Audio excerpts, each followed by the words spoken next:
आङो बेक्तिगत भाबै गिबियावनो जोंनि दोलोनि आफादगिरि मानव गिदिर हाग्रामा महिलारि देबखौ गोसो गोरबो सिंनिफ्राय हाजासे साबायखर बावो आरो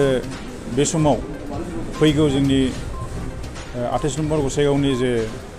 बाय इलेक्शन उफ्रा जे जोंना माने मा होनो बेखौ बिसायख'थि जानो थांगासिनो दं बेवहाय बिपिएफनि मावथिफोरनि आगोलनिफ्राय जे मावबोनाय बा गसाइगाव समस्तियाव दोलोनि हिसाबै थांनाय मोनब्रैबो टार्माव जोंनि थैनानै थांनाय मानगोनां माजेन्द्र नार्जारी बिथाङा देरहानो जे हादोंमोन बे देरहानो हानायानो जोंनि प्रमान बिपिएफ हानजानि सायाव जे फोथायनाय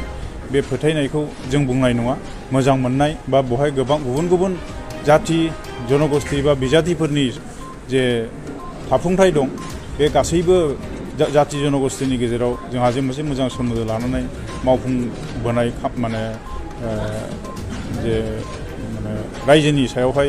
जों मावबोनाय जोंनि जे उदाहरन दं बे उदाहरननि थाखायनो निश्चय रायजोफ्रा जोंखौ मोननानै खेबब्रै देरहाहोदोंमोन गतिके एबारबो गुबुन जातिफोरनि जेनाखि बेवहाय थामोनथाय दं बिथांमोननि गासिबो मददखौ लानानै एबारबो जोङो खौसेयैनो निश्चयै देरहानो हागोन बे जिनिसखौ आङो दाबि खालामनो हायो दा बेवहाय निश्चय दिनै जोंनि बे CWC मिटिंनि गेजेरजों नोंथांमोनाबो मिथिनो मोन्दों BJPजों UPPजों एलायन्सआव हयथ' दं खिन्थु BPFजों आरो BJPजोंबो जिहेतु एलायन्सखौ जाबाय खालि फर्मेलि डिक्लेयार होनायल' बाखि दं होननानै जोंना दोलोनि आफादगिरि बिथाङा फोरमायथिदों अब्ला बे समाव हयथ' जोंहा रायलायनाया दाबो दंबावो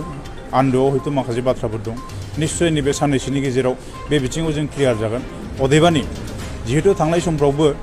UPPL हानजाया PCDR नाम लानानै जा UPPL नाम लानानै जा आगोलनिफ्रायनो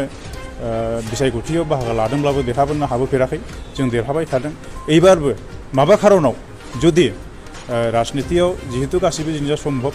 माबा खारनाव जुदि UPPL थायोब्लाबो जोंनि थाखाय जेबो उसुबिदा जानाय नङा बेखौ आङो गोरायै बा गोख्रोङै दाबि खालामनो हायो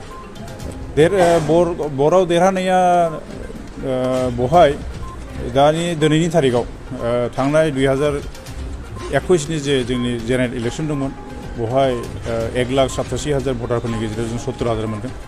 70,000नि एसे बारामोन दा एबार हयथ' कंग्रेसबो थागोन EIDFबो थानो हागौ TMCबो थागोन माखासे भटफोरा बांगोन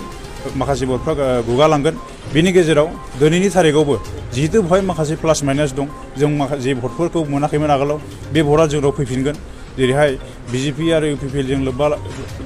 राजनिति गेलेनायनि बागै माखासे बाङालि भट नेपालि भट बिहारि भट एसेब्लाबो थांदोंमोन राजबंशी भट एसेब्लाबो थांदोंमोन दा BJPजों जानाय लोगो लोगो बे गासिबो भटआ जोंनाव फैफिनजोबगोन अब्ला आगोलाव जेसेबां जों 70,000 71,000 मोनदों बिनि बांसिनसो जों मोनगोन बेखौ आंहा फोथायनाय दं 70,000निबो बारा मोनगोन 80,000निबो बारा जों मोनहैगोन बे रोखोमैनो जों देरहासार जानो हागोन रायजो राजानि थाखाय बहाय मावनांगौआ जों दा आं जिहेतु BPF दोलोनि सत्रसायाव थानानै खामानि मावगासिनो दं जोंनि दोलोनि जेनाखि नीति आदर्श बेखौ नोजोर बोनानै ओनसोलनि रायजो राजाया जाहाथे उपकृत जायो जों जेरैहाय मोनब्रैबो टार्मखौ देरहाबोनो हादों जोंनि माजेन्द्र नार्जारी बिथां MLA थानाय समावबो जोंबो दोलोआव दंफायोमोन जों जे रोखोमै मावबोदों थिग बे रोखोमैनो बिसेस करे 28 नम्बर समस्तियाव गुबुन जाति जनगोष्ठीनिबो माखासे समस्याफोर दं बे गासैबो समस्याफोरखौ लानानै अन्तत ओनसोलनि शान्तिनि थाखाय ओनसोलाव जेनेबा हा हुनि माखासे झामेलाफोर दं बेफोर बिथिंखौ नोजोर बोनानै जोंनि गेजेरावहाय समन्वय मोनसे सृष्टि खालामनानै बा मोजां गोरोबलायनायनि गेजेरजों जोंनि समाजखौ लाखिनांगौनिबो बाथ्राफोर दं बिनि बागै माखासे समस्या जेरैहाय संकस दैनि खुरखानाय दं बेफोर निस्सय फैगोन लासैनो आरो बाखि बावहाय आगोलाव मावबोनाय माखासे